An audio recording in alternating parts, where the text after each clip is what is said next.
Bienvenue dans le Flash Info. Nous sommes lundi 4 avril. Merci d'être avec nous sur RTI 1.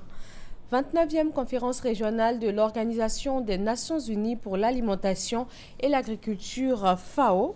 Abidjan abrite la rencontre à partir d'aujourd'hui 4 avril jusqu'au 8 avril prochain, vendredi. Cette journée est consacrée aux travaux des experts sur les défis et les questions prioritaires dans le domaine de l'alimentation et de l'agriculture. Ouverture officielle jeudi. Direction Bouna, dans le nord-est de la Côte d'Ivoire. Les affrontements intercommunautaires ont paralysé la ville la semaine dernière. Après une semaine de fermeture, le grand marché de Bouna est à nouveau ouvert. Les populations reprennent le cours de leur vie. Les affrontements communautaires à Bouna.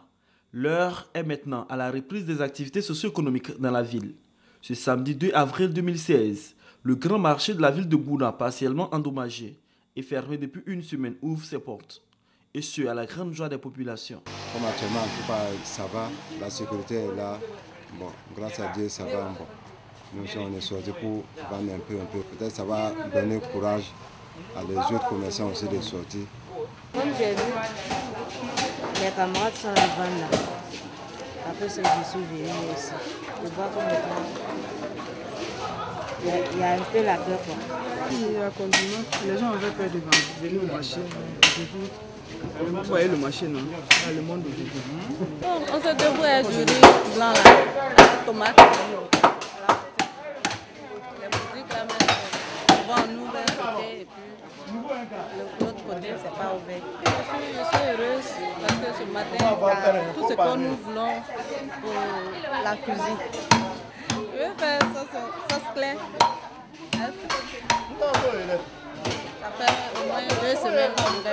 Le principal point d'attraction de cette reprise des activités dans le marché, c'est bien la boucherie. Les clients retrouvent la viande de bœuf avec beaucoup de satisfaction. Bon, on pense d'acheter du poisson. Et puis, il y a des quartiers où il y avait des aubergines, donc on s'approvisionnait un peu. Bon, cette viande-là, ils comptent manger la sauce aubergine accompagnée du riz. Bon oui, on est content. C'était ça notre travail. Donc c'est par rapport à ces événements-là. Il y a eu tout le monde est resté à la maison. Aujourd'hui, Dieu merci. Malgré la situation, le prix du kilogramme de la viande de bœuf n'a pas changé. Il est resté à 1500 francs CFA. Au marché comme dans la rue de la ville de Bouna, nombreux sont ces commerces qui ont réouvert. Une façon de dire que la crise à Bouna est passée et place désormais au développement et à la culture de la paix et du pardon. Ce sont des tirs à l'arme lourde qui ont réveillé Brazzaville, la capitale congolaise, ce lundi matin. Les premières informations font état d'une possible attaque d'un poste militaire par des hommes appartenant à la milice Ninja, mouvement proche de l'ancien Premier ministre Bernard Kolela, récupéré par l'ex-rebelle Frédéric Binsamou, haut commissaire chargé de la réparation des séquelles de la guerre. Les tirs ont duré près de 2 heures, mais aucun bilan n'est disponible pour l'instant. Le président centrafricain Faustin Archange Touadéra a nommé samedi son premier ministre. C'est l'un de ses proches collaborateurs, Mathieu Simplice Sarandji. Il a 61 ans et enseigne depuis quelques années à l'université de Bangui.